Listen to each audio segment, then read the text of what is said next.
I mean, I actually didn't see it, but my wife did. Oh, really? She's like, hey, Chris Carnes here. Were you not there? Present tonight, I have Councilman Podeska, Councilman Wilden, Councilman Carn, Councilman McComber will be joining us shortly. Was Councilman Porter able to call in? He is online? Okay, so we have Councilman Porter participating electronically this evening. So we do have a quorum. I've asked Councilman Podeska to lead us in our invocation and Councilman Wilden to lead us in our Pledge of Allegiance. Dear Heavenly Father, we thank Thee for this beautiful day that we have to meet together as a city. We are grateful for this building that we are able to meet in and to discuss the items on the agenda tonight. We pray that we'll be efficient with our time and be able to deliberate effectively with one another. We also thank Thee for all those that are serving and working within the city to make this such a wonderful place to live, and grateful for all the residents that help participate as well. And we say these things in the name of Thy Son, Jesus Christ. Amen. Please rise. I pledge allegiance to the flag of the United States of America and to the republic for which it stands, one nation, under God, indivisible, with liberty and justice for all.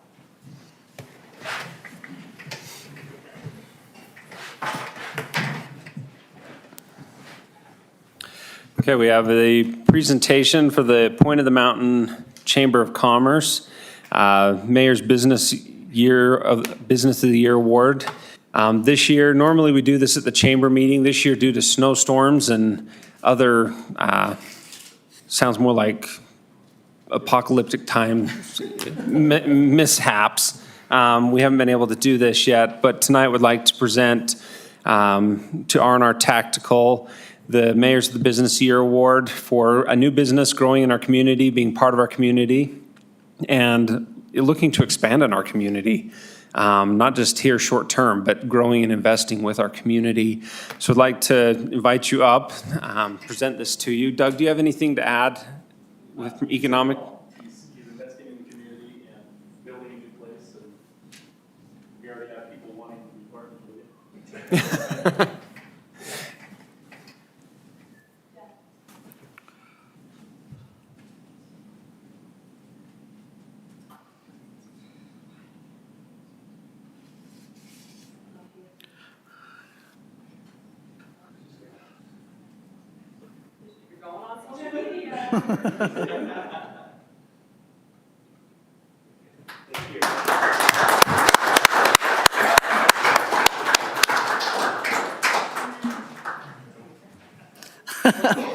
Come on. To put you on the spot, do you have anything you would like to say? Really, we just appreciate all your guys' support and definitely overwhelming and very humbling. Thank you. Looking forward to your new place. Okay, presentation, Miss Saratoga Springs Royalty.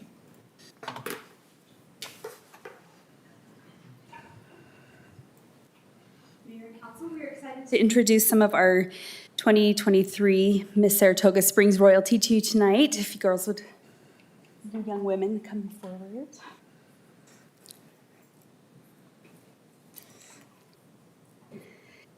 We have our queen, Tess Green, and first attendant Olivia Dial, and second attendant Anna Cloward.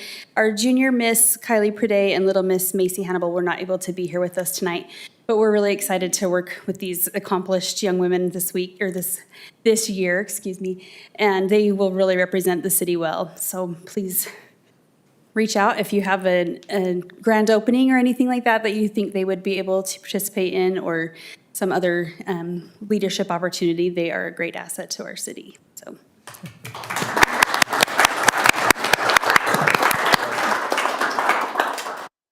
Real quick, before she steps Oh, down. come on, turn on mic. I would love to hear from Miss Saratoga Springs what your service project for the year is going to be. Yeah. If you go to the microphone there. My plan for my service project is to do reading tutoring at the library, particularly for elementary school students, just to establish a love of reading and to try to help our community not be part of the statistics of kids who are graduating high school with really low literacy rates. I want to make sure that doesn't happen in our community. Catch them early. Thank you very much. Appreciate that. Thank you. Great project.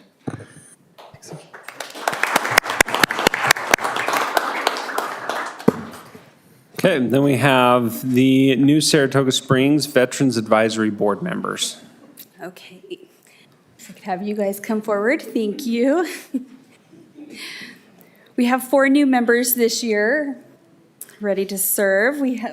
Starting here, we have Kurt Hefner, Helen Robson, I have to see what order they're in, Greg Spencer, and Dan Snow. They bring with them years of military service as well as spouse of military members and leadership within the military and within multiple community groups. We look forward to hearing and seeing them a lot more. The council is going to be a lot more active this year. These guys are really excited.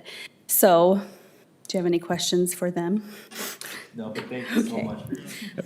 Councilman Porter, you represent the council on this. Do you have any comments?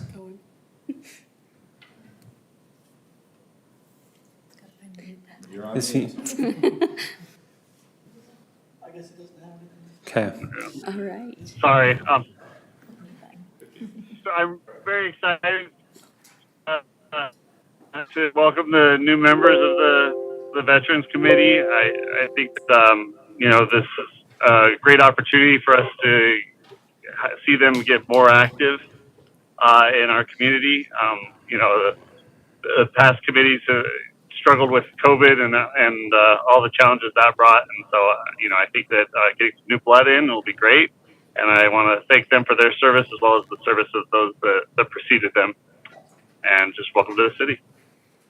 Thank you. Councilman McComber? Quick, Annalisa, do we have a place at Splash that our veterans board that they could maybe have a spot, or like, as we have the monument, right? And so, Actually be a question for Corinne, actually. Yes, we met before this meeting and talked about some different ways that they could get more involved in Splash. love to have And you have a booth. Have a booth there the whole time. right next to the city one, like, so it's like connected, because we have a lot more veterans in our community, and they're not on our wall, right? They're not on our memorial at Patriot Park. And I like my dad, he's going to get on there this next Veterans Day. But we just really want to make sure that we're engaging and getting the community aware. So really happy for your service. And if there's anything I can do to help spread the word, let me know. If you have a message you want me to put on my Facebook, I'm happy to do that. Just whatever we can to help people know that we love and support our veterans and our active military. Thank you. Thank you. I also want to recognize James Leckenberg, who is currently on our council as well and continuing. He's here with us, supporting his new colleagues. So thank you. Thank you. Thank you.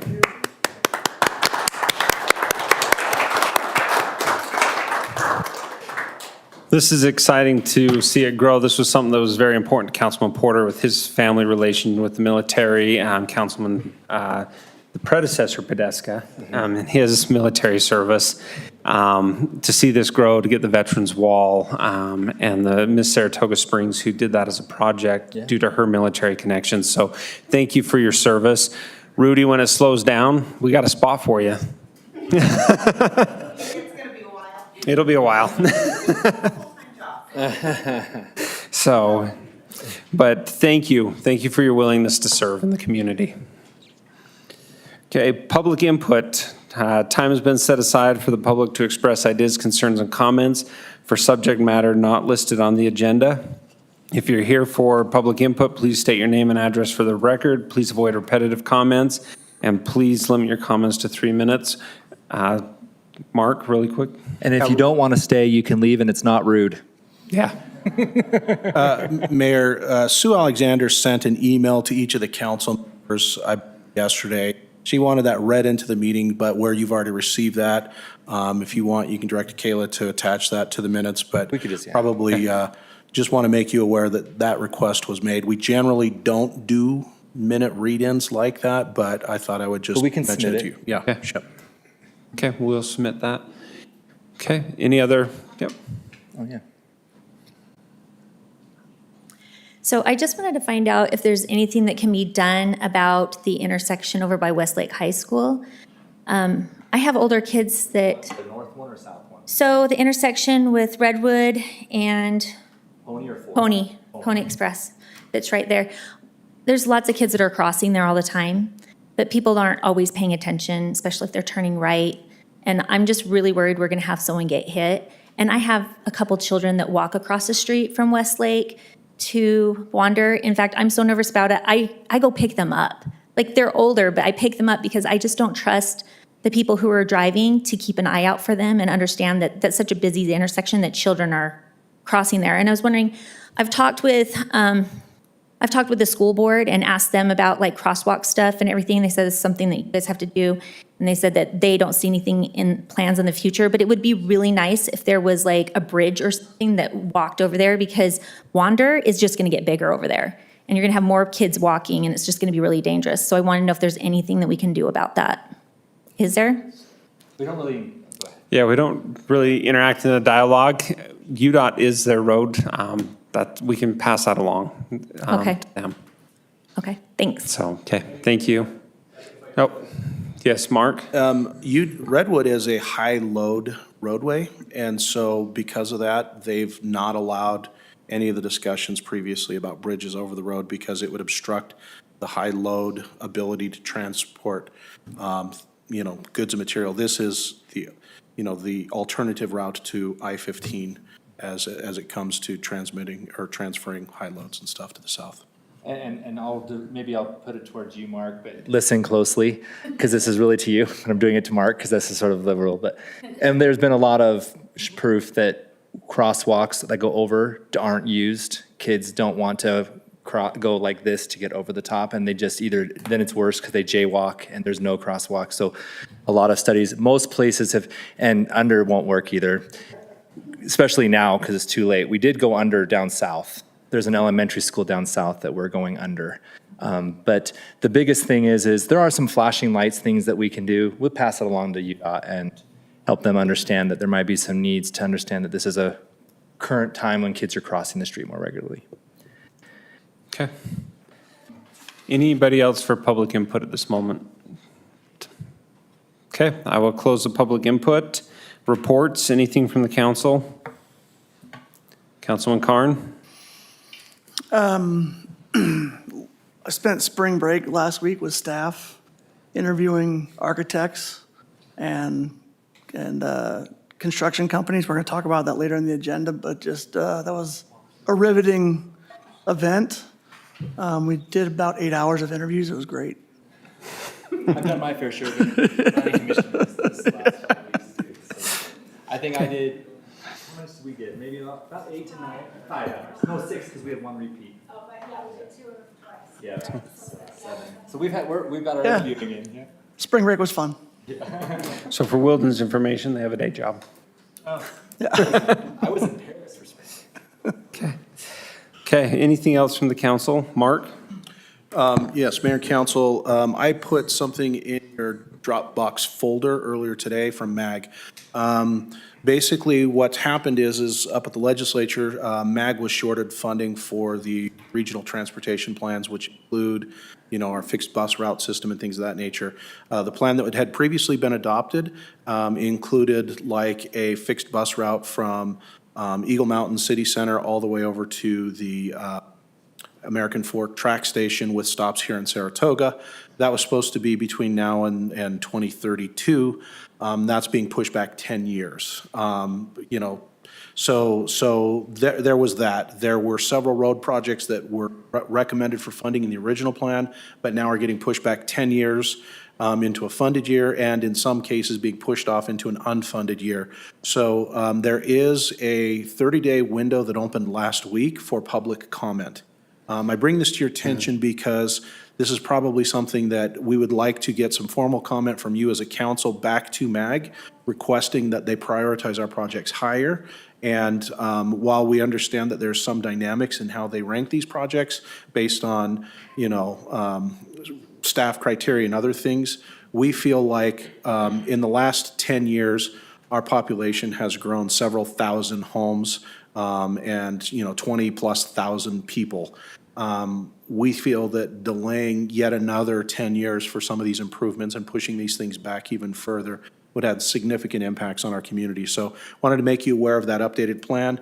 Obviously, we will be preparing some responses on behalf of the city, but this may be something that you may want to encourage the community to also participate with, reaching out to MAG. Again, this is not MAG being the villain. It's the fact that state funding has disappeared, and we want to make sure that we emphasize the fact that, you know, this would have long-term implications out here. So I talked to MAG today as we spoke. 80+% funding went to Davis and Weber County's 3 freeways. 10% came to the largest, fastest growing county, us. You know, I think, Mark, could we get this out on the city's social media so people know where to go? So that can be shared, and then can staff also draft a uniform response on behalf of the council, stating facts that all of us can approve and assign, to carry a little more weight with that? Absolutely. Can I piggyback on that real quick, too? Mayor, if I could piggyback on that, Mark, I would like it if you reach out to Eagle Mountain as well, and maybe we can have a joint message that 110,000 people are represented by these 10 people, 12 with the mayors. And if we can, I think there's a little bit more weight even there, because this is an Eagle Mountain, Saratoga Springs route that we're talking about. So I just would appreciate that. We'll Councilman- encourage them to reach out. Councilman Carn? Yeah, we're just finding out about this today, obviously, and I don't want to use this occasion to grandstand, but I'm Go going ahead, to do it. get noisy on social media with this stuff. Good. This is really for people in the room to understand, and if anyone's watching us on YouTube, which there might be one or two, what they're saying is road expansion projects, we're putting them off more than 10 years. So if it was planned in 7 years, it's now planned for 17 years from now. And there are roads that were planned for 17 years from now that they've taken out of a funding bucket. Completely. They are, I don't want to use the words that I want to use, they are really messing with our population out here. But they need the money for the development at the point of the mountain, Chris. Listen, Sorry, that was facetious. we hear all the time about how healthy our state is financially, and they've got all these one-time massive budgets. We need some help out here on our regional transportation plan. Agreed. This is not just on the citizens of Saratoga Springs. This shouldn't be on the citizens of Eagle Mountain. This is a regional transportation issue, and it has to be addressed. I'm going to really be looking to the public to help us communicate to MAG, communicate to our state legislators that this has to be addressed. We cannot accept we're pushing these things off into unfunded categories. We need help on east-west transportation. We need help on north-south transportation. We're building a road that's 3 miles long. It's $20 million. We don't have the budgets to build these roads. We have to have the state's help. And frankly, if we don't get the state's help, we need to go start banging down the Fed's door for help, because we're going to have to get these roads built no matter Or what. the state needs to let us have the ability to do a moratorium on housing until the roads catch up. Sure. Yeah, and if we can do that, that's great. Tell the state who's trying to push housing down our throats, The, not building anymore. developer legislature, that's what I call them now. So I talked to the mayor this afternoon. I've been frustrated since we got that notice today. It's really bothered me. We're going to have to do something. And I don't know, and I totally agree with getting Eagle Mountain on board. And I don't, and maybe I hate doing these things, but maybe a joint resolution from both councils that we're all 100% behind and sign to MAG and to the copying the leadership at up on the Hill that says this isn't acceptable. It's not acceptable. Keep your bus route, that's fine, but we got to have some roads out here, and we can't wait. Yeah. Yeah, and you know, talking with MAG today, the director Sean Elliott, they get it. It wasn't, you know, they're just following their state guidelines and protocols. So I think these letters help them to look at reprioritizing it. But I think when we do these letters, as Councilman Carn and I spoke earlier today, let's let Representative Moss know we appreciate what he's done. He's been a great advocate for us. A lot of what we do have out here is because of his representation. I think we'd have a lot less without him. In fact, I know we would have a lot less road money than we do have. So, you know, let's get him in on the loop on what we're More doing so empowered, that yeah. he's aware and he's not blindsided, because he has been a great advocate. You know, Well, great example is empower Pony him. and Redwood. Yeah. Pony Redwood, that's not that's a state road. Yeah. Redwood State Road. We don't have the funding or the ownership to do something about that intersection. And if they pull money, that doesn't get addressed. Yep. So, yeah, if staff can do that, Mark, that would be great. Happy to do that. Okay. Everybody off the soapbox for a minute? We're Yep. good? No, I like that. Mark's stretching his collar. It's getting a little hot in here. That was a signal to Ann of, you got to get on that. Okay, perfect. Okay, anything else from department, Mark? No, Mayor and Council, we appreciate everything. Obviously, we're very concerned about the flooding potential that still exists. Just as a reminder, we do have sandbags and things at Patriot Park that people are welcome to come fill sandbags, to take sandbags, things of that nature. We ask that people don't return them to us once used this spring. Make a sand pit for their kids. Yeah, we've got, but again, we've been, as staff, very actively monitoring all of the things that we know to be watching for. We've been working with developers to make sure that they're not going to be impacting, other people off their sites from a SWIP management plan and things of that nature. Public safety is very much engaged. All of our teams are keeping an eye on all of the problem spots that we're aware of. So again, we're keeping a close eye on that, and to this point, we are seeing some high groundwater in some parts of the city where people have, basements that are impacted by groundwater and things of that nature. But at this point, we're grateful that the season for the moisture, but we're also mindful of the potential risk that's out there. And with speaking of water, charging the water system, and do we have a message going out reminding people just because it's on, you don't have to water? Yes, Sorry. We're going to put you on the spot unofficially. Last time you're going to come willingly. Sorry, our pre-message was very much, please hold off on watering, and encouraging people to use the DNR weekly watering guide to help guide them in their watering usage, and really kind of putting out the messaging that saturated lawns is really going to exacerbate issues if we do have any spring runoff flooding. But if you have a nice dry lawn, that's going to be able to absorb some of that water, which is going to help everybody. And we'll continue to do that messaging as the season goes on. And then we postponed turning on the water season or the water irrigation system this week because of the potential for colder temperatures this week. As we were looking at the end of last weekend, we typically start charging about the end of last week. But because of the cold temperatures and things that we were still experiencing, and we had snow on the ground this last week. This is the first real warm day. Right. So we've held off for a week, and then we'll play it by ear. If there's risks of potential freezing, one of the challenges that we have is we don't want to charge the system because people's meter boxes are very shallow. And so if there was a cold thaw or something of that nature, which still could happen, we don't want to have frozen water lines if we can avoid it. Okay. And just one other maybe public thing we can put out there. Can we do a scoop your poop campaign? I know during the winter, dog poop magically vaporizes with the snow, but there's a lot of it in some parks. We are aware, Easter egg hunt, yeah, we had to go and clean up quite a bit so that the kids could safely gather eggs. I've had a few people reach out saying their kids have come home. Well, it's Covered. It's the dogs off leash. People are not following the leash laws, and our code enforcement needs to get on that.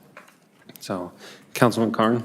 I just was curious what the take rate on sandbags have been over at Patriot Park, Mark. Have we seen a good take rate on those sandbags? I don't know the answer to that. I do know that we have had some people calling, asking. We've directed them down there, and it's take what you need. Don't take everything you can. I participate on many neighborhood social media pages, and the North Shore neighborhood particularly, I think they've been quite concerned. Well, because they're in the flood. And they've been taking them, I think.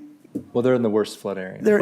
And you But gotta. they were, They it were was raised. raised up when it was built, so. Right, and Out of the 40-year plane. per the floodplains, people do get raised. We are above compromise levels for the lake, and so, again, we'll keep an eye on those things and continue hopefully forward with no more issues. With that, in mid-March, we had a youth or a young adult group came out, and they were able to fill 3,000 sandbags, and we have about 1,000 left. Oh, so about 2,000 have been taken. That's right. Have been taken since Okay. about March 18th. So my question actually is for you, Annalisa. I think one of the things that we could do also, to Mayor's point about don't water your lawn, it's actually probably wise to not even turn your valve on into your system, because unless your system is 1.5 feet deep, the ground hasn't really de-thawed, and those sprinkler heads are going to still have ice in them at many of them. And so it'd be wise just to remind people that you don't even have to turn the water into your system. Wait a couple more weeks, let alone not even water. Perfect, So that yeah. might just be another public service We do announcement. encourage people to allow at least a week for the system to charge before they start funneling it into their systems, but we could extend that. I think just saying it too also sort of gives a little bit, not legally protecting, but just politically protecting. So when people say you need to come and replace my landscaping or my sprinkler heads because you are a horrible city and charged your system, we can say, no, thanks. We had a lot of messaging to encourage people to what they could do at the end of the fall to protect their systems, and if they didn't in the spring, to protect their systems before the system is charged, so. Thanks. Perfect. Okay. We'll move on to the consent items. I move that we approve the consent items as listed on today's agenda. Okay, I have a first from Councilman McComber. I'll second that. I have a second from Councilman Carn. One question. Yes. Is Planning Commissioner Hill here? Yes. Okay, after this, you're on the spotlight. Okay. But congratulations. I'm sorry. Okay, any other? Okay, I will, Carn, Aye. Porter, Aye. Wilden. Aye. McComber. Aye. Podeska. Aye. Consent items are passed unanimously. Commissioner Hill, if you wouldn't mind coming up to the podium, kind of share a little bit of your background with our large YouTube viewership. Well, Councilman and Mayor, it's good to be in front of you and members of staff. My name is Scott Hill, and my wife Donna. We moved from Oregon in June up to the Quail Hill area to be closer to family. My mom's in Provo, sister in Provo. We've got a daughter and family in Lehi, and my wife's from Preston, Idaho. So we are much closer to Preston, Idaho from here than we are from Oregon. Just a little bit of background. Been retired for 8 years. Worked with a national bank in sales, commercial lending, retail. Banks love their employees to get involved in community, which I have been very involved in nonprofits. But when we moved to the community that we just left, McMinnville, Oregon, which is about 50 miles southwest of Portland in the heart of wine country. The Spruce Goose is there, so for those, and it's halfway between Portland and the coast. We just fell in love with that community, and as a banker, I'm always the treasurer for everything. You know, it just comes with the territory. And I was asked to go on the city budget committee, and that was 29 years ago. So I served for 29 years on the city budget committee in McMinnville. I spent 12 years on the city council in McMinnville, 2 years as council president, and then served 6 years as mayor of McMinnville, resigning to move here. And so I'm one that just has to have my hands doing something. And so when I saw the opportunity of the Planning Commission, I thought, boy, this is something that I have a lot of experience in. And so took the opportunity, and I know there were a number of really strong candidates, and I feel fortunate that maybe my experience and can bring some insights into this community, and excited to be able to work with those in the planning department. So that gives you a little bit of the background. Great. Thank you. I had the honor to be able to be part of the interviewing, and it was a pleasure to meet you, and we were really excited for your willingness to participate in the community and to serve on the Planning Commission. What we really liked is when asked, what is the role of a planning commissioner? He knew that answer really well. He understood that he is a recommending body, and staff was really excited because they're like, oh, we could keep just running and they don't have to worry about training a ton. And so just to have someone of your caliber willing to step up and serve in their their golden retirement years. I really appreciate that. And then also, Doug, I wanted to point out to you, this gentleman definitely needs to be part of the committee when we're looking at our new downtown. He had the ability to participate greatly in what McMinnville did and has been very successful and really created one of the most coveted downtowns in the West. So. That's awesome. Thank you. Thank It you. is a great.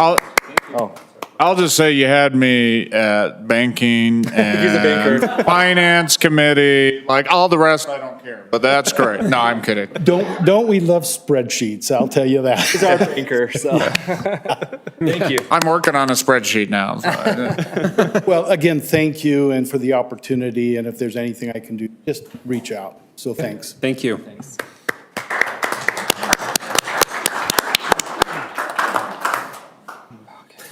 Okay, business item 1, Jordan, Promenade, whatever. Jordan Promenade, My mind's looking at it, but it's not coming. Wander. Is it the one that's? Sarah, can you put the cursor up, please? Take it easy on We know that. Mayor and council members. them. Go easy. Oh, okay.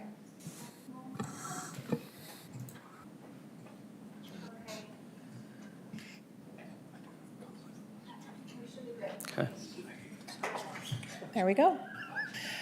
The application before you is for the Wander Village Plan 1 Amendment 3. This is a request to amend the fencing design guideline, or the fencing guidelines of Village Plan 1 to match the community plan and Village Plans 1, 2, and 3. As you could see in your packet, the problem that we found after analyzing this situation is that in Village 1, became a legend. So as you can see, the project perimeter has the fencing types, which are staggered pickets, which means they're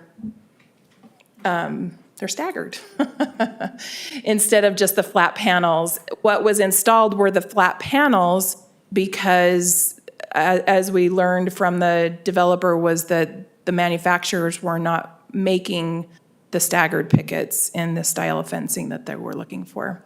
So we asked them to amend it. As you can see, the legend matches with the pictures. And so we've asked them to amend it as a major amendment because it is a development standard that was introduced and approved in their village plan. With that, the pictures, it shows what has been installed. All of Village 1 has been installed with this type of fencing. And then the letters from the manufacturers, both the community plan and Village 2. And as you'll see in Village 3 after this item, it was the same as that was approved in Village 2 and in the community plan. So they have matched these pages up, and staff recommends approval to provide consistency. It was supposed to be stacked, like it was overlapping? Yeah, so staggered meaning there's one picket in the front, one picket in the back, and then it just goes back and forth like that as the whole panel. Can you see? No, it's a closed picket, so it's no different than just gives a different texture, a different look, more of a 3D look on the panel rather than the flat panels. Councilman Woolen? Yes. I would say I don't necessarily have any problems with this change, and this isn't a hill that I'm going to die on per se. What I do have a problem with is, they have a community plan, they created the code, and then coming in and asking for forgiveness. And I think this is the second time. So my standpoint, I'm okay here, but if we find out down the road some other thing, they spend all this money, whoops, it's too late, well, abide by your code. Sidewalk is the other one. Again, to me, this is just not that big of a deal on this particular item, so I'm not going to vote against it. But this asking for forgiveness against code doesn't work. Councilman Podeska? Just to clarify, the only area that's going to have the 8-foot fencing is just around the power? Correct. That's all that's proposed in their plan with Village 1. Village 2 and 3, I don't believe we have any utilities like this that would need the 8-foot fence. Thanks. Okay. Councilman Carn? This is fool me once, shame on me, fool me twice, shame on you. This is twice. I had the same thought when I opened this. We cannot approve something, have something else go in, and have them come back and say, whoops. We put in asphalt instead of concrete. I'm sorry. Can we get forgiveness? I'm much like Councilman Wilden. It's not something I'm gonna stick a stake in the ground, but don't come back again and say, we put in something else because it was cheaper, or we couldn't get it. I couldn't get it. This is cheaper. Yeah, well, That's why. we've got a plan and a standard that was approved. So, I don't like it. Okay. Councilman McComber? So I'm going to be that third voice, so make sure that it gets back to the developer. The developer is here. Okay, and then, so To that. not only that, but we had a lot of conversation and discussion around the fencing in this neighborhood to start with, because normally along trails, and this is the Redwood Trail and the trail on 4th South, you can't have a solid fence. Right. And we allowed that because of the level of traffic on Redwood Road. But we have a real strong policy, eyes on trails. And it's a safety feature, and I've been talking about this for 14 years, long before you were ever here, but you maybe have heard, I have a lot of passion about this, because we have a lot of people who like to go running for some reason at 5 a.m, and we need to be able to have as many eyes on these trails as possible, because this is a safe, wonderful city, and we want to keep it that way.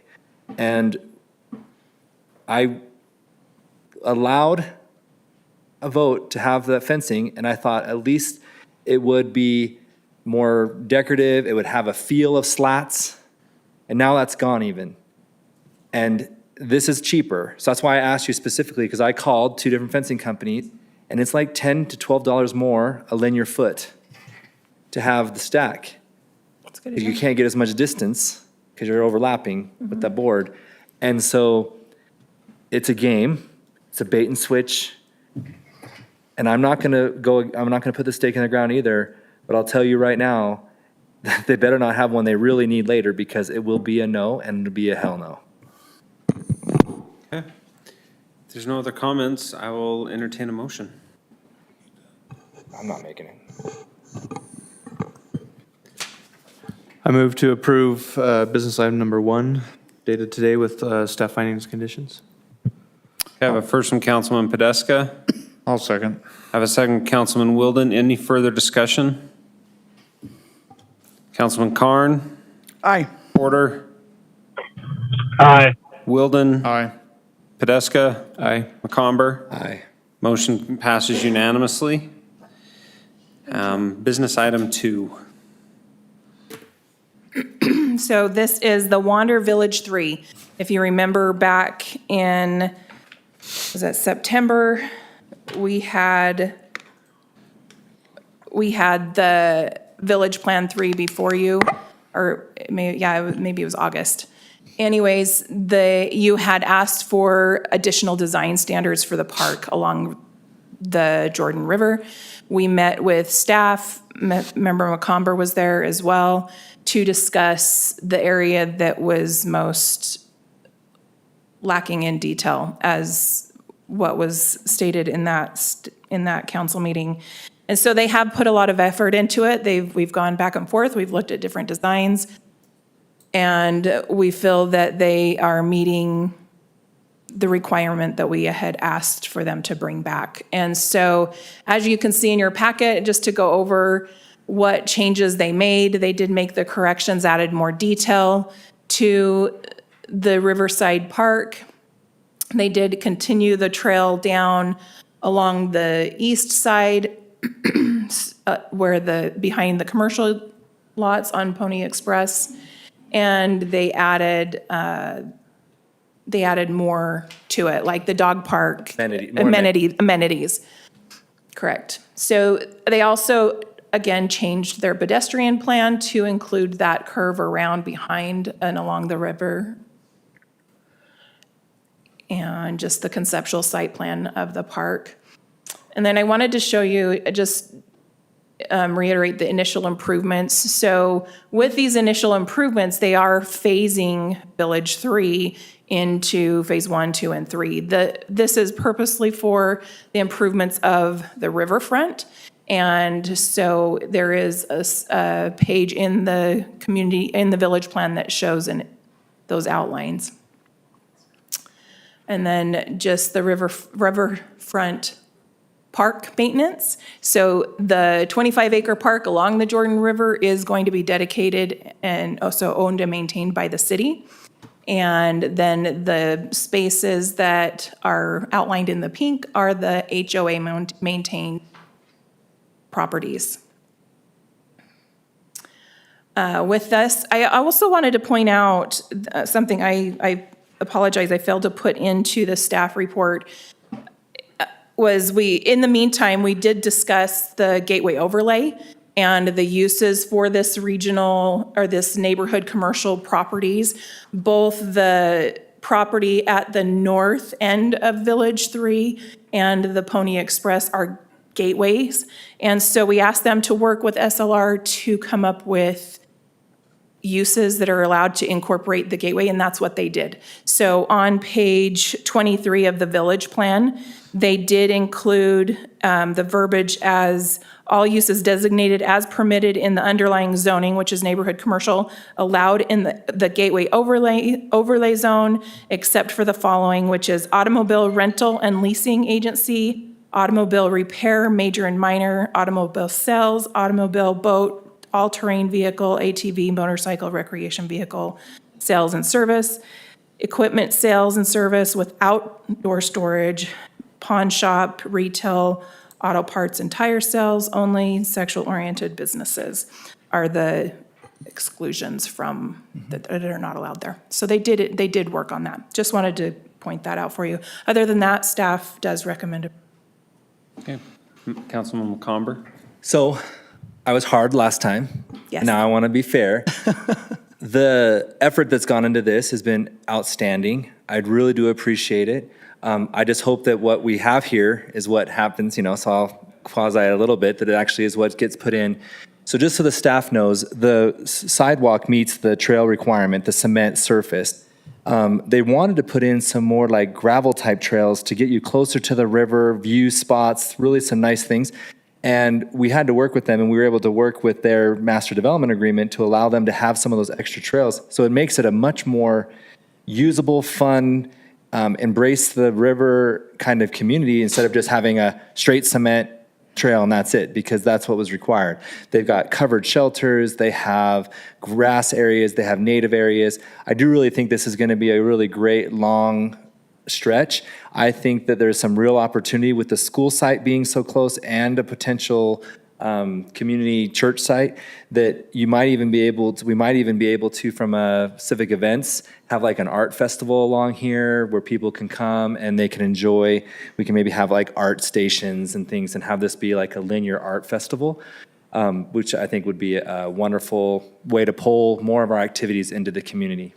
One thing to kind of add to that is they're introducing and have shown on this plan now the sculpture gardens. Yes. They are doing one sculpture garden and installing one sculpture. So it allows the city to do and include, more art. Well, and that's the thing, we can have fundraisers, we can even have the veterans, a veteran who is an art school, like a bronzist or a sculpturist, we could contract with them and he or she could create something, we can add it to the garden. Like we can do a lot of really great things that they've established through very creative design. I think it makes us unique. That's something very important to us. Our parks, Patriot Park, Neptune Park, we have very unique parks.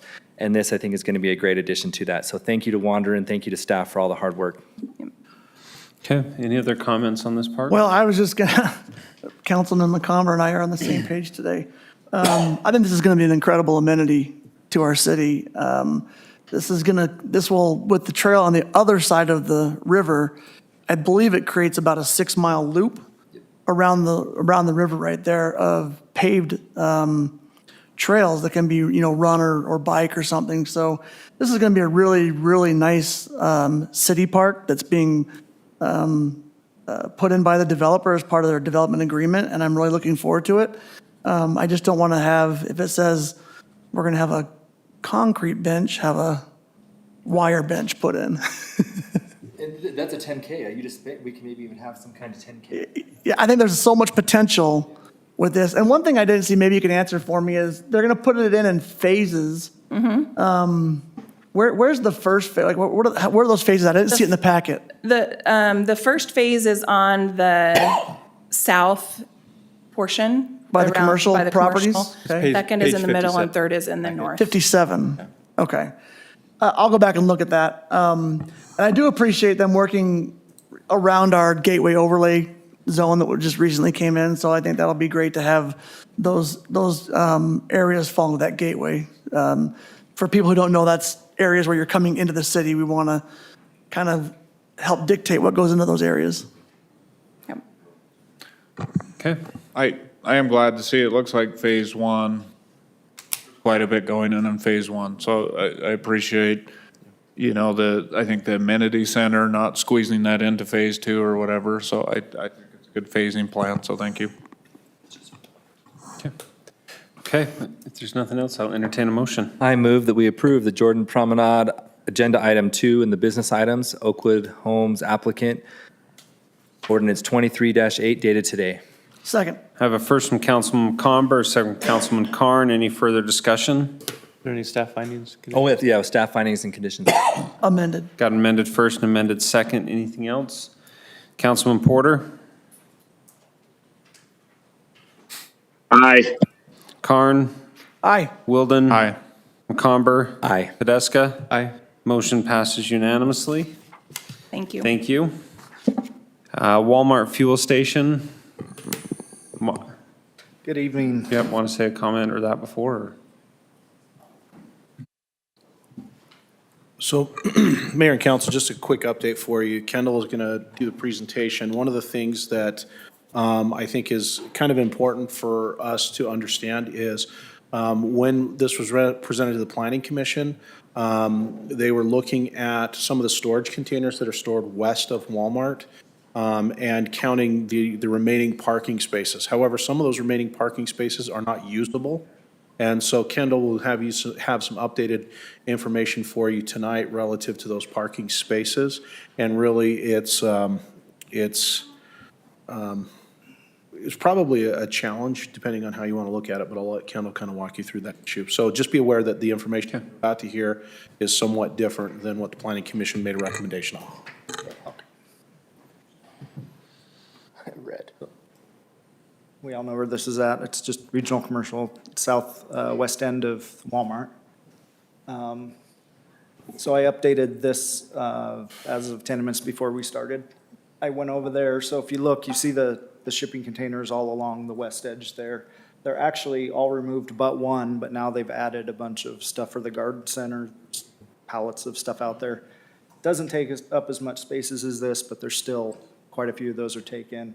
And there's there's a couple RVs or trailers and stuff parked down where the fuel station would go, which is frequent. If you drive by there, you'll see them. So as shown, there were 706 parking spaces and they were required 708. As I said, they moved it. Christmas is over, but foresee them pushing them back there again Christmas, but that's just me speculating. They did have enough landscaping. They had more than enough than what was required. Their accesses, there's quite a few different ways in and out. We had originally talked about having access that went just into there rather than having to go through the main one to the south. But after all, we couldn't make them do that by code, and they couldn't find a way to make it work reasonably. So we went on without that. You can see these were just taken today, like 5:30. And that's about where the fuel station would go. When the fuel station comes in, those will probably be pushed back further. and into the normal parking spaces. That was back where you can see the one shipping container, and then there's the pallets and stuff back in that corner. That's the southwest corner before you go out, just north of the dollar store.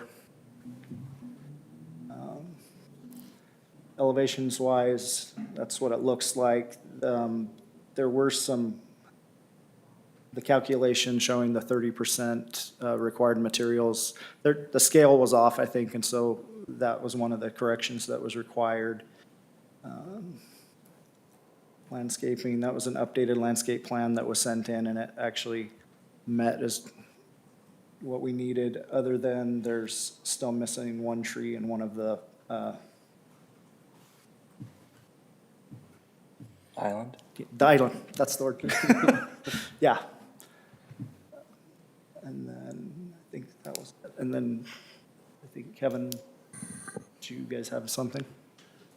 So I think one of the things that Kendall's kind of highlighted is that because of the outdoor storage, we see this flexing of space to where under previous aerial imagery, they wouldn't have had probably adequate parking for the request that they're making, depending on what containers they've got on site and what on-site storage they're doing.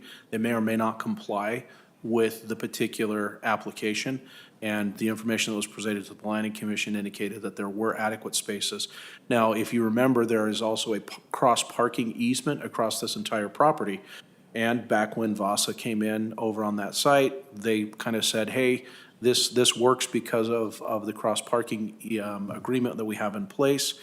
Since that time, a lot of the spaces on the east side of Walmart have been designated as pick up and go parking only, which I think probably led to some of the tail end of the Vasa parking issues that they may have been dealing with. So again, it's a tricky issue. Walmart's a great business in the community. We appreciate them being here, but there is certainly some concern with whether or not there's adequate parking depending on what time of year and what's currently being used for outdoor storage and staging for the business itself.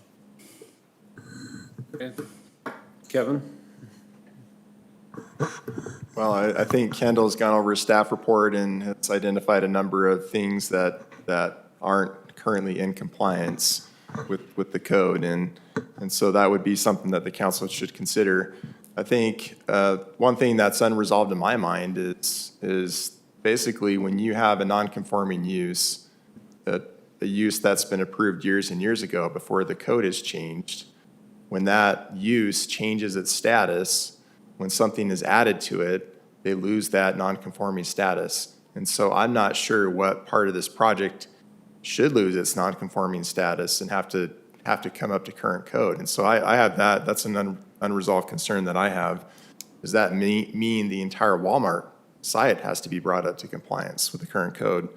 And when the law discusses, when cases discuss non-conforming uses, they're not just talking about the building, they're talking about the entire lot as well. So I think that there's a lot of question marks in my mind about this proposed use.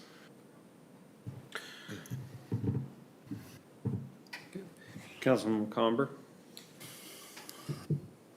Kevin, I appreciate that. That was actually one of my comments is, how long do you have in perpetuity from when you originally build to be able to do things under that code?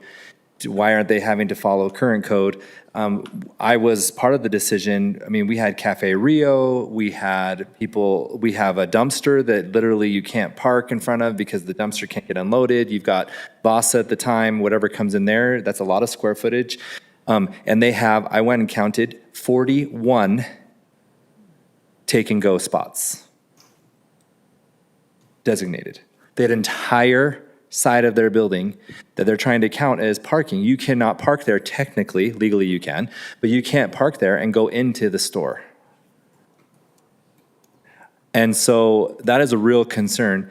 Also, there is an amazing amount of stuff that comes in, especially around the holidays when they're bringing in all of their Christmas and the garden center, and you saw the garden center now. I don't understand why they're trying to do such a huge land grab. Why they cannot just do like Smith's or other places where they just put a little gas station with a teeny little room out there? And why do they have to have a huge 7-Eleven out there? Like, they could get by with just the station, just the spots, because I don't have a problem with it being a gas station. I have a problem with the size of it and the scope of it. It literally is a convenience store. They're adding a convenience store on old code, not to current code. So that was my real concern. I have a very interesting, and I also have this question, and maybe this is for you, and I apologize, I should have asked you sooner because this might be a research thing, but Kevin as well. If it's a past code, current code, we used to count when they're parked at the pump as a parking spot. I do remember that we potentially changed that, where it's not counted anymore as a parking spot. So if it's old code, they'd be able to count it. And if it's new code, I don't think they can. So, because I tried going and looking it up, and that was a real concern because they're counting 14 spots, I think, underneath their canopy as parking. And that is not technically parking. That is, you're stopped They for 5 counted the minutes. 10 that were in front of the building only. They did not count the ones at the pumps. No. Yeah, I think that my concern wasn't related to the new site.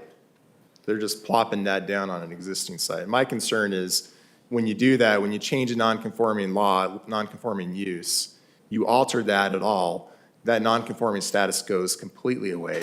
The entire site, including the existing Walmart, now has to meet code. Current code. That's the law. Current sign code, current everything is what you're Right, saying. and we'd have to go through that and analyze it. Does the entire Walmart site meet the code? And so I would have to research that more, but that's my understanding of what the law is. But I believe Kendall did look at the actual site itself one thing that he brought up in the meeting today was they're probably not meeting the parking requirements because of these RVs and the outdoor storage that they're doing. So this takes away from that and probably brings them down below the limit. But So that was my final question, then I'll yield the time back to the mayor, is the fact that they have these pallets and these trailers and things, are we allowed to say that because they have a history of putting things there, that they don't meet the parking spots? Because they could easily say, tomorrow I can have all those parking spots available. I just want to know, are we able to make a decision based on their historical practice? Well, I think and we'd have to look at that more, of course. They could come into compliance and remove that, but I guess the point that Kendall was making is by plopping this down and taking away that big chunk of over parking, now they're probably coming down below the limit. And that's why planning is concerned about that. Right, and so that's my concern. If I vote against this today, am I making a decision that's legally that they don't meet the parking requirement? Because my personal opinion is they don't, but are we exposing ourselves to them coming back and saying, we absolutely do because we removed all of that stuff? Well, and I don't know, we'd have to analyze historically what they've done and how many stalls that have been used for RV parking and outdoor storage, and I even saw a bus in one of the pictures. And basically a fifth wheel. There. A fifth wheel. Right, and so we'd have to look at that and analyze that, and then compare it with how many parking stalls they're eating up with this new site. But certainly in the staff report Kendall identified a lot of other parts of the code that aren't being complied with currently, that the can complies or does not comply with. Yeah. And you have the discretion as a council to deny an application when it doesn't meet the code. Okay. And you don't necessarily have to issue a conditional approval. So talked about that before. It's consistent with what you've asked in the past. You don't want the can complies in staff reports. I've heard that for the last 12 years that I've been here. You want the complies with, not the can complies. And even in this case, the staff report does not comply with. Yeah. There's 3 don't complies. Is that because of the past code that they're under? Or? No, I believe there's more than that. I think Kendall's identified more. What I'm hearing, I'm not sure Kendall can answer the specifics about what he found does not comply right now. What I'm hearing, Kevin, is really you need more time to research this before we yay or nay it. You have options in the staff report, like Kendall mentioned, to deny or approve with conditions. You have those. Yeah, I get that we've got the options. I'm just saying, what I'm hearing from you is you would need some time to research it. Because this isn't a Walmart issue. This is a old code new code, what's the risk? If we open it up? Yeah, I would be concerned with that if this is approved about the remaining site of Walmart and the precedent that this is setting, because seems to be a common thing that's now being, applications that are being brought to basically alter a non-conforming lot, a non-conforming use. And I get it, space is limited, real estate's expensive, it's hard to purchase new property elsewhere. But I think it sets a really dangerous precedent where people are converting non-conforming lots and we're not enforcing the law as far as I understand it when it comes to grandfathered uses. But right now you do have, in the staff report, you do have several things, more than 6 or 7 things that aren't currently being met with this application. So you also have the option of tabling this too. That's maybe a 4th option. Councilman Wilden? Well, that last option you mentioned is actually where I'd like to go. I mean, there's obviously some unanswered questions. I'd like it to come back with complies, not can complies. And then it would be good just to see a parking study. When we have new developments come in, they say, hey, this is what we see on average. My wife's a regular patron of that place. On the weekends and holidays, those spaces are parked, but that's just my personal experience. And so I think there needs to be like a parking study that incorporates seasonal items. So maybe they've already done it now, but they usually put pallets of wood chips and dirt and things like that, which I think is a great service. But if the parking study, independent parking study, like demonstrates that it can't work, then they either need to change their business model or not move forward with this, which they're not going to change their business model. Councilman Porter? I agree with what Councilman Wilden just said. And in addition, I have huge concern over what Kevin's talking about as far as, this is a grandfathered use. If you have a house that doesn't meet code, that's great. If you remodel it, you've got to bring it up to modern day code. You have to replace all the wiring, you have to do all the plumbing. I don't see why this is any different. I would like, I guess, some clarity on where that stands. I'm comfortable with tabling this. I'm not comfortable with moving forward with a conditional approval just because there's so many things out there. It would be a denial if it was voted for me. So I think tabling it, you're saving them from having to reapply. Right. So that's where I'm at. What was that? He raised his hand. The developer. Yeah. Okay. Council, good? Yeah, if you want to come up to the table. How's it going? Can you hear me? You can sit at the table if you want. My name is Ryan Alvarez with Kinley Horn Associates, the applicant and civil consultant for Walmart. Thank you for taking the time to review our project tonight, and thank you, Kendall, for taking all the time helping us get to this point. This is actually news to me on all the non-conformities. We have been working with planning to get up to this point, get through planning commission, and kind of make sure the new site or proposed portion of the site was to code compliance, meeting the parking ratios and stuff. I do understand the frustrations with the pallet and kind of seasonal storage taking up parking. We did provide a parking breakdown of what the proposed site would be with all the latest updates to the Walmart parking lot. We are happy to provide further detail in where all the parking numbers are coming from. We can also work with store manager to kind of get those pallets areas cleaned up at a faster rate. You were mentioning the size of the Walmart fuel station. Walmart is kind of going through a fuel kind of rollout throughout the entire state. There's 21 other fuel stations at adjacent communities and cities nearby. They do kind of have a prototypical layout in this convenience store with the canopies nearby is is kind of their proto, and it's not something they generally change from. Regarding how it fits into the whole site and parking, kind of mentioned before, we did a whole circulation study with everything that's out there. Those RVs areas, that's not something that is necessarily approved by Walmart or welcomed. It's not designated as RV parking or anything like that, but can definitely work with store leadership and management there to kind of get those areas cleaned up if there's any concerns on that. Councilman Podeska? Yeah, just one question. So with Walmart, they have different sizes, right? Like the super Walmart, the normal size and the neighborhood size. Do they have different sizes that they've designed for the gas stations? In the past, they've had older ones that have been in a different size. The proto for the size of the canopy and pumps that they're using was what they want to go with. And so with all the 21 that you mentioned in the state, they're all the same layout? If the parking lot has a size, yes. They go But if with not, But if not, they have a different size? If not, yes, they have a smaller. that's what I want to verify. Thank you. Well, I mean, I'm only one of five, but, and I totally understand Walmart's position, and I think that's their prerogative to have one product that they want to put out there. If this is the project they're going to move forward with, they might want to move forward with 20 sites in the state instead of 21.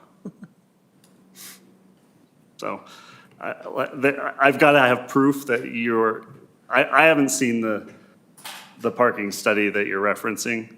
I've got to have proof that you're meeting current code, or I'm a no.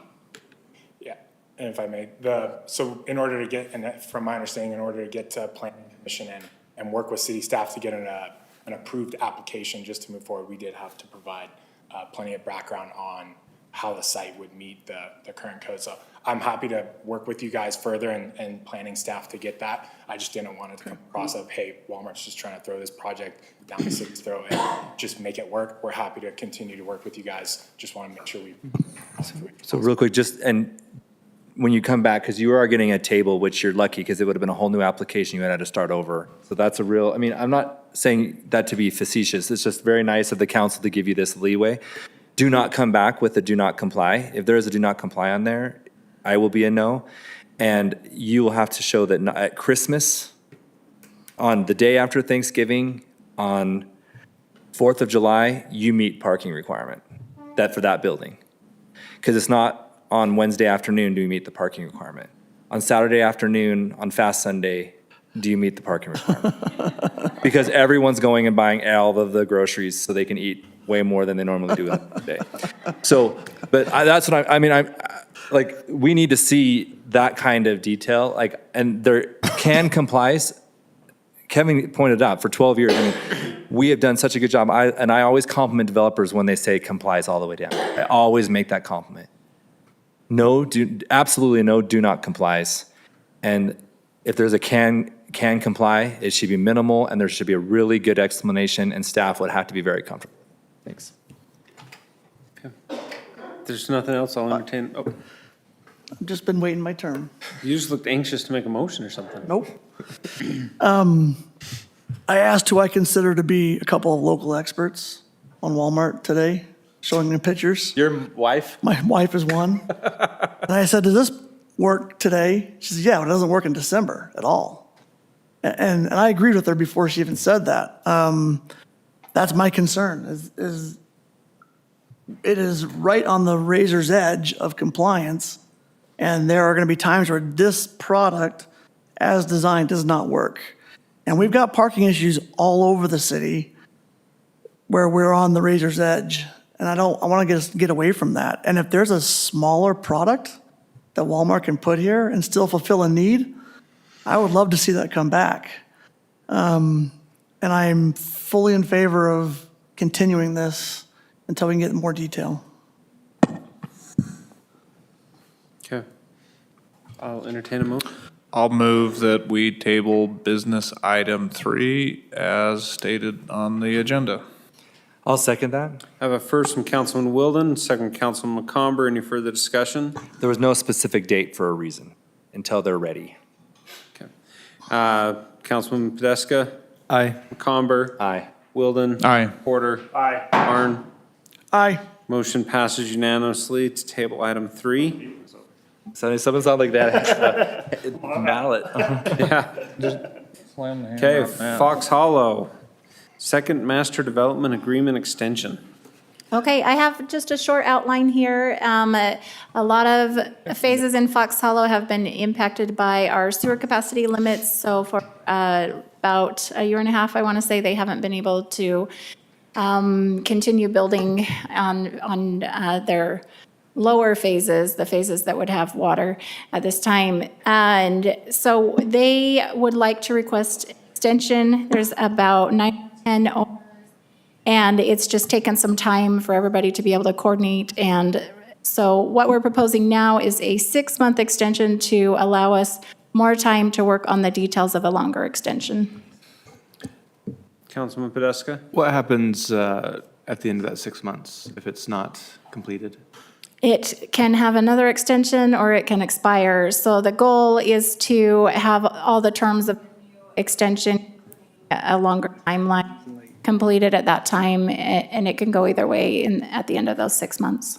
Technically, what happens per the original development agreement, or not the original, but the second one that was entered into in 2013, the zoning reverts back to now it's R110. Back then it was R3. So technically that's what would happen. Now the council at that point, you could decide, like even a year from now, that you want to renew the expired agreement. That would definitely be an option for you. But at the end of the 6 months, legally speaking, all the property, all the entitlements go away and it reverts to R3, R15, or R110, basically. Okay, Councilman McComber? So I remember the first extension. Now we're on a second extension, and now 6 months, we're going to get another extension. Honestly, I've been blunt today. I'm going to continue to be blunt. These people don't get along. They don't like each other. They don't communicate. They won't agree. And I don't see that we're going to get any kind of agreement in 6 months. And all it does is allow them to play on the council and the city. It makes you guys have to work that much harder, because you're always having to look at the next thing they present, we changed our mind, we changed our mind. And our staff is already stretched, already so thin, and we require development agreements and applications. Then that helps pay for our staff. They're not having to, these extensions, they don't even have to put in a full application for a development. It's just a small, is there even a fee for these extensions, for these requests? They do have an official application in place that we've been working through, and then this extension, there's not a fee for this that you're seeing right here, but if it's being considered under the request that they made, then it, Right, and so it just keeps being used, and so they keep chipping away at that cost. So then when we do our assessments on how much it costs, we're getting beat pretty hard for our development fees and our application fees, but we don't even probably take into account all of the costs for you and your team to put together these slides, to come to the council, for us to all sit here. I'm just sort of getting tired of the games that people are playing. We saw that just a second ago. Councilmember Podeska was very wise to ask direct questions. Is there a smaller product? And they had to say, yes, there is. And so we now know there is. And so my hope is staff is going to go back and push for that smaller product. Here, we absolutely have the same thing. They just keep asking for extensions. If they knew that, okay, we're probably going to end up giving them 6 months. I sort of know where the council probably is. I've worked with these guys for a long time. But if they knew that there was a chance they couldn't get another one, if we played more hardball today, in 6 months, they'll actually get it done. I promise you, if we're just super easy right now and we're just yeah, you can have another 6 months, they will be here again in 6 months under the same development agreement, the application, no additional fees, and we'll be doing this again. I'll still be here, and I'll remember. Mayor, if I could, I can't disagree with some of the sentiments that have been shared. One thing that we have been trying to negotiate as part of this is to have the city portion of Mountain View Corridor dedicated to the city as a requirement of this extension, as well as the park is getting very near to be dedicated to the city. They were close, but. The slope park. Yes, the park on Swainson. To your point, we've strongly encouraged them not to miss the 6-month deadline on the other end of this. They understand that. They understand that this is a priority. I think that it's been difficult getting all the parties together. We've met with the parties numerous times. We think that there's a high probability that this will be successful in the 6 months, but I think the message has been shared very clearly, and we will share that with the applicant, that there's likely not another extension on the horizon. I think with Councilman McComber's point, if there's an extension, this is it. There is no extension. Work it out or end it. The end. Well, Wilden? I just add to what Mark said. Councilman Wilden's raising his hand. One second. Yeah. No, just a question on a comment in there, in the staff report. It says, at that time, not all the parties were in agreement. To the agreement, not all the parties were, to the agreement were on board.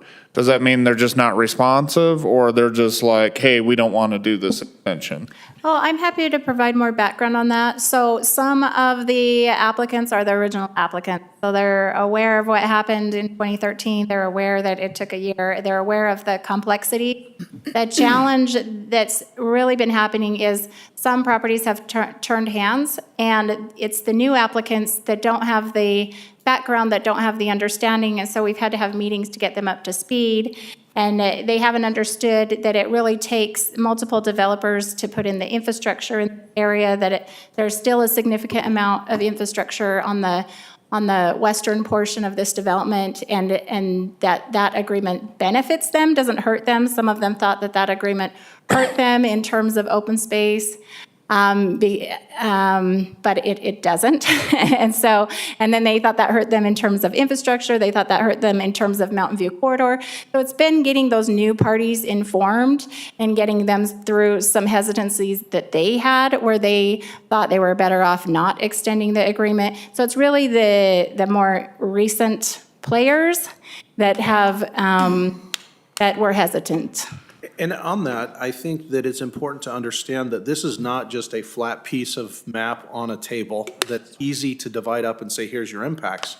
There are some parties that are now landowners, or that were previously landowners of parcels, that are impacted in different ways. And so they look at it as from a fresh set of eyes and say, well, wait a second, I don't understand why this is impacting my property more, because there's maybe a drainage going through it, or because there's a larger open space requirement on it, or something like that. So, I mean, it's getting people up to speed. I think that from a practical standpoint, anyone that doesn't sign or have the agreement approved, and if they're not a party to this in 6 months, they go away and they lose their entitlement, and it reverts back to what the contract requires. So, I mean. Well, and then they have to come and ask again, and we don't have to give it. So, Right. and the directive you give us is those that are in as of when we renew it, they're in. Those that are out, you revert back to your original zoning and per the contract. It might motivate them to. It should. Play. So for me, there's some benefit to the city by extending it, Mountain View Corridor, dedication, the park, and et cetera. So for that reason, I'm okay with it. If it was just to facilitate development, I don't particularly care. You know what I mean? We're talking about homes, and we're talking about it. We wish we could put a stop on Well, and them. they've had 10 years, right? You know, and they've had 10 years. So I'm okay with it at this point. I agree with the sentiment, and what Mark said is just like, at 6 months, those who didn't participate, go back to R3. Good luck. And like we talked about earlier, we only got 10% of the bucket for funding. We've got to find ways to get our road right of ways. So there's a value to the city. They've had 20 years. Because we extended it This is the second one. No, Yeah. it's like 22 because of the extension. So Okay. let's not even go there. It's a long time. This would be the last one, is what I'm hearing from the council. Well, and to your point, we definitely don't ever want to enter into any type of one, you know what I mean? There's definitely a benefit to this, not just to the applicant for in extending. So am I hearing the council say, though, that as a condition of extending this, we want the right-of-way dedication at the start of the agreement as opposed to drug out another 10 years? Yes. Yeah. The right-of-way and the park. Either comes or doesn't. Very clear, thank you. Because I want to have the ability to do the park when You we want a want motion, Mayor? on there. So. Yep, I need a motion. Okay, I move to approve business item 4, Fox Hollow Second Master Development Agreement Extension, SCP Fox Hollow, applicant Village Parkway Road Ordinance 23-9, dated today, with any findings and conditions in the staff report. Would you mind adding the condition about? With the conditions that the right-of-way for Mountain View corridor and the park be dedicated at the front end. Yes. Clarification, the city portion of the Mountain View right-of-way. Right. City portion of the Mountain View corridor.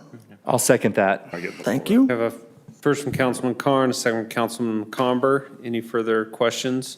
I'll just say, I'll vote yes, but in 6 months, if it comes up again, I'll be voting no. Ditto. Okay, sounds like there'd definitely be a hard 3 no's. Okay, Councilman Carn. Aye. Porter. Aye. Wilden. Aye. McComber. Aye. Tedesca. Aye. Motion passes unanimously today.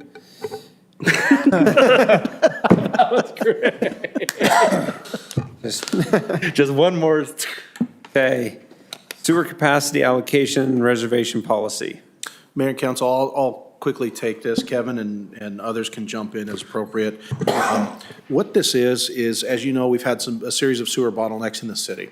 One thing that we felt was needed to be clarified was to create a policy that says, how do we allocate that sewer capacity? And how do we preserve some of that sewer capacity so that we don't end up like we are today, where a bottleneck is preventing perhaps even the city from being able to put say a restroom on a park or something like that. So what this policy does is it establishes a policy that says, in the event that capacity shortages start to manifest themselves in our system, these are the steps that we would take to prioritize. These are the people that would, be able to make it through the door. There's a certain amount of capacity that would be reserved for churches, government, civic uses, schools, things of that nature. And then also the ability for the council to say, hey, how are we going to prioritize economic development? Because we don't want capacity to completely disappear, to basically, shatter or stall the economic development engine that the city is so dependent upon, because capacity has been consumed in other areas. And so, again, that's what the intent of this policy is. We recently just had a deadline for developers to file and record their plats in order to reserve the capacity that they had that was in the system in in the northern part of the city. Oh, they hadn't reserved plats yet. And so they had until last Friday to get all of their plats recorded. I'm sorry, April 1st. They had until April 1st to get all their plats recorded. And so we saw a rush of all these plats being recorded. So those are now recorded plats, and we're thrilled with that, but there's still a capacity issue until some of these bottlenecks get removed. What this policy will allow us to do, though, is to take and say, okay, if there's any capacity because anyone didn't record their lots, we would then use this policy to determine how we're going to allocate that potential capacity now and in the future when we run into other sewage shortfalls. So that's really the intent of the policy. We'd be happy to get into any of the details more specifically, but we recommend this as staff. There were also a couple changes that we wanted to recommend as well. So under the priority table, we wanted to include under institutional uses, public parks, and then under residential projects, clarify that that includes private parks. So if you can make that, if you adopt this, make that part of your motion. Okay. The parks, public and private. Yep, so institutional, add institutional uses, public parks, and add to residential projects, that it also includes private parks. Okay. Councilman Wilden? I'm just ready to make. I think we're ready. I'm just ready to make a motion. I really want to support our city manager. He loves sewers so much that I wanted to make this motion. I wish YouTube could catch the twinkle in his eye, excitement when that came up. I mean, there was other people here to present, and he shoved them out of the way. Sorry, Sarah. You ready, Mark? Okay. I'll move that we approve business item 5 as stated on the agenda with any staff findings and conditions, including the additional conditions just read into the microphone by our city attorney. Okay, I have a first from Councilman Wilden. Lazy spoke, Kayla. What, does that work? Yeah, Kayla can do that. Is that all right, Kayla? Kayla Sharp. Okay. Maybe, okay, sure. I was just going to ask if she could repeat that, just so we make sure it's correct. So. Well, she has the It's recorded. Okay, what yeah, you that's said. true. Okay, I apologize. Institutional use, public parks, private parks are under which usage? I didn't Residential. As just stated. Okay. I have a first. Second. I have a second. Any further from Councilman Carn? Any further? Okay, Podeska, Aye. Comber. Aye. Podeska, I already voted. Podeska, Porter, Aye. Wilden, Aye. Carn. So I don't look at him because Okay, motion passes unanimously. if I look at him, I know he's talking. Fireworks restriction map update. You got me on that one. Can we just make a motion on that? I'll take that. I mean, Jess had to step out for something, so I apologize, and I told him I'd cover it. Essentially, we've updated the map for this year, including any new areas that are interfacing with the urban wildland interface. And You these, removed some too, I think. yes, obviously those that fall out of that. So just us adjusting our map on our annual basis. State law says we have to send the map to the county by May 1st of each year. That's why we're doing it in April. But, and you have to identify areas that are sensitive to fires, that fireworks are prohibited. Even though they're under state law, they're typically allowed. But council has the discretion to specify those areas. Okay. Nope, I think we're old hats at this. I'll entertain a motion. Move to approve business item 6, fireworks restriction map update ordinance 2311 today with the maps and streets list in the packet. I'll second. I have a first from Councilman Carn, a second from Councilman Podeska. So we're going to publish those at some time. What was at some that? point. We'll publish those, Mark, through social media and whatnot, okay? Could you read every road on that Nope, list? I cannot. Okay. It's in the packet. Councilman Porter. Aye. Podeska. Aye. Wilden. Aye. Comber. Aye. Carn. Aye. Motion passes unanimously. Fiscal year 2023-2024 budget discussion. Motion to help. We tried to bury you in it so people would stay. I'll say, usually I'm at the front of the meeting. I don't have to stick around for everything. So back in March, we presented a summary of all the different requests from the departments for new budget items. Today's presentation is just going through the different departments and funds and showing the council and mayor how staff is balancing or proposing, rather, to balance the budget. Happily, we're forecasting that revenues will be able to cover all expected expenses for next year. Any questions for staff at this time? I think you guys have done a great job sharing with us, Councilman McComber. I just think, I just want to say, on the record, once again, you say we have a balanced budget because, and it's also very conservative. That's something that I've always really appreciated. It's not a balanced budget, razor thin. And there's a difference. And so we're ready to handle quite a few situations. I mean, obviously, the huge ones, we have different funds to help us support that. But I just really appreciate how staff looks at that. And it's a much better place to be at the end of the year when we're looking at allocating extra funds into various projects than looking to try and find funds. Thank you. I will entertain a motion. Real quickly, the next couple of items, if approved, will need to be amended into the budget, and we believe we can still get a balanced budget at that as well. So, but that's not currently in the budget for tonight, so. Okay. We don't, We don't have a on motion. this, or it's just No, a it's a discussion? discussion. Okay. Just discussion. Okay, construction manager, general contractor services. Mayor, Council, if you want, I can present on items 8 and 9 at the same time if you want. That'd be great. So, Yep. so item 8 is for construction manager, general contractor. As Councilman Carn mentioned, last end of March, we had the RFP responses due for design services for an architect and CMGC, which is construction manager, general contractor. And basically, it's to help us design a building at the most efficient way that we can. So getting both of these firms on board will help us save money down the road. So they're both seen more as professional services contracts rather than lowest bid contracts. So with the CMGC, we're recommending Big D. We evaluated them on 6 or 7 criteria: key personnel, history, fee. I'm missing stuff in there. Qualifications, staff. And then we also held interviews with we had 6 CMGC firms submit. We interviewed 4 of them, and Big D came out on top based on our evaluation criteria. And then item 9, which is for architectural services, same thing. We had 4 firms submit a proposal.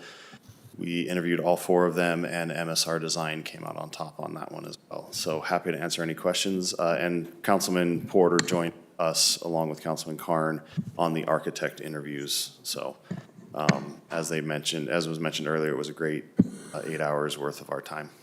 It actually did, I know we're saying that facetiously, but it actually allowed us to get to know the firms a lot better, so it was worth the time, I feel. So, any questions I can answer for you? Councilman Comber?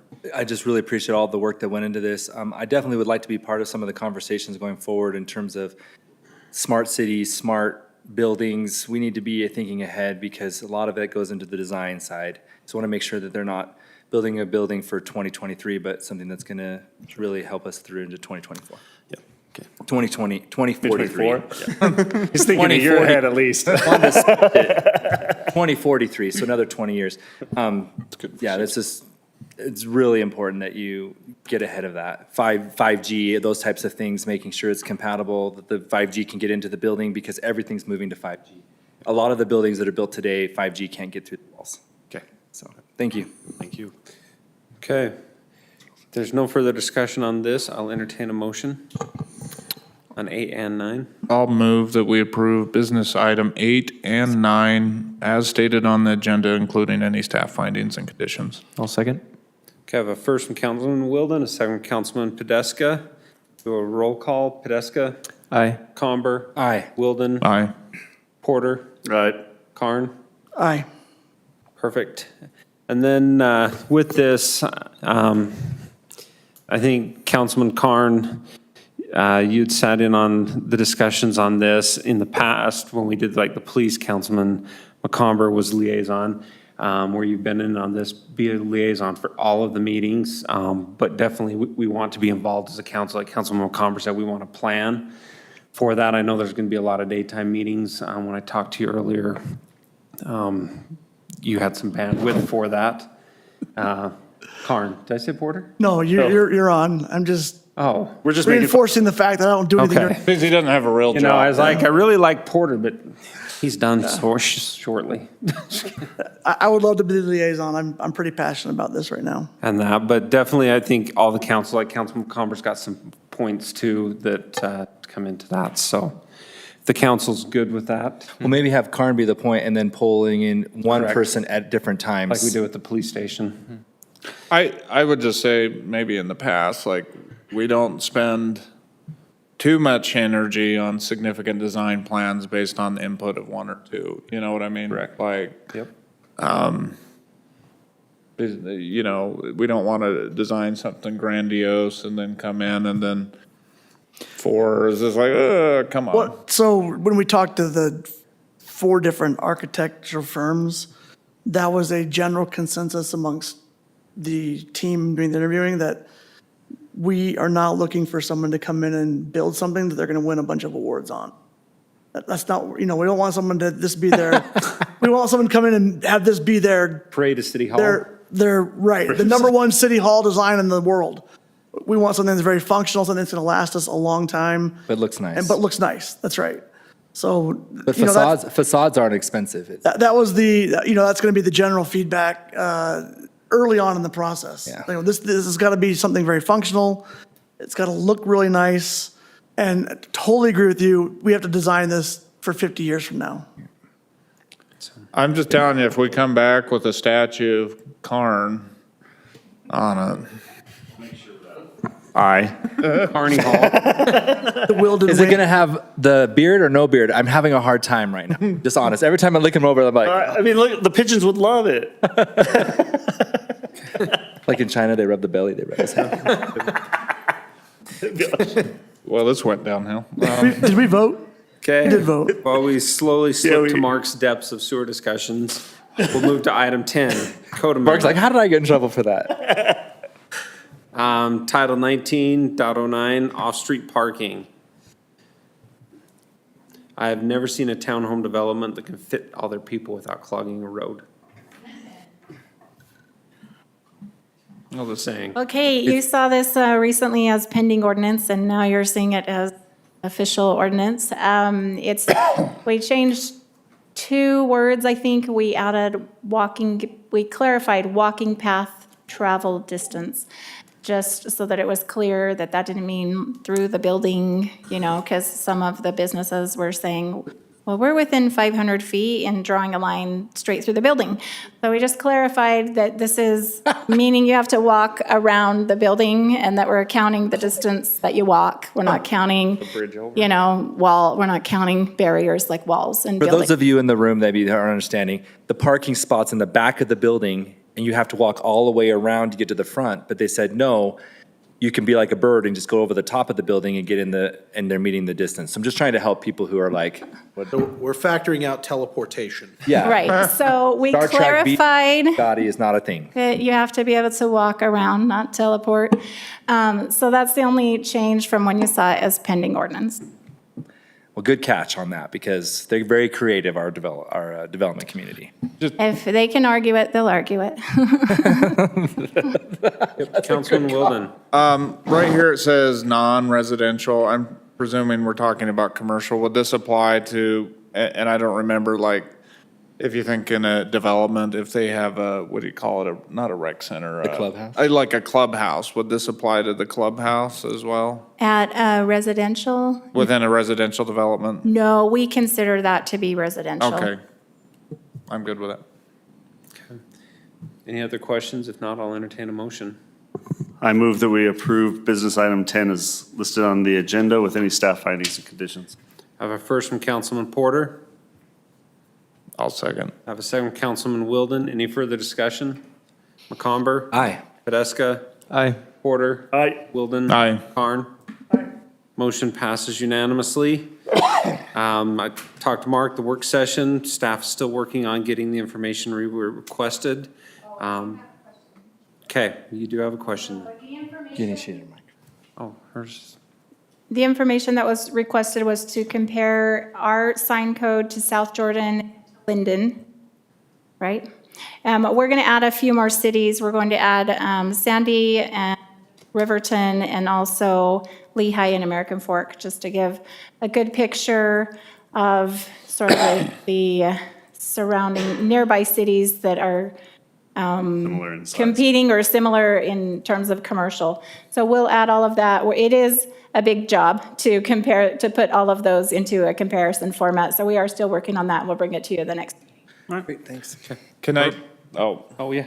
I would just say, that I wonder, do they have different sign codes like Lehigh for Lehigh Main Street versus other parts of the city? Well, so a lot of the cities do have things like community plans, and then they do have different signing for different zoning. And so it is a big task to compare because not all of the zoning is the same. And if it's a community plan, it could have a different standard. We're just going to compare what's in land development code, not in community plans, and we'll bring that to you. Yeah, I think. Okay, that's good. Well, Because certain main streets, Right. like, we don't want to be compare, I can't think of one in particular. Not that Lehigh Main Street's bad, but it probably has a lot more signs than we would be interested in. type Well, of and it's a thing. totally different form factor than what we're going to see.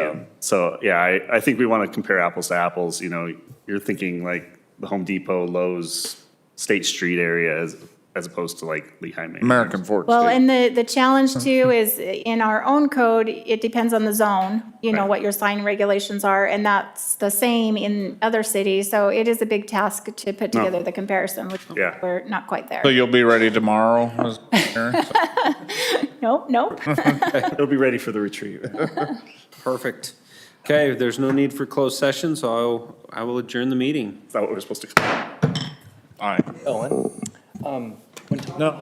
he left already. I was in Holiday for the. That is a beautiful downtown. Like, they did that walkable.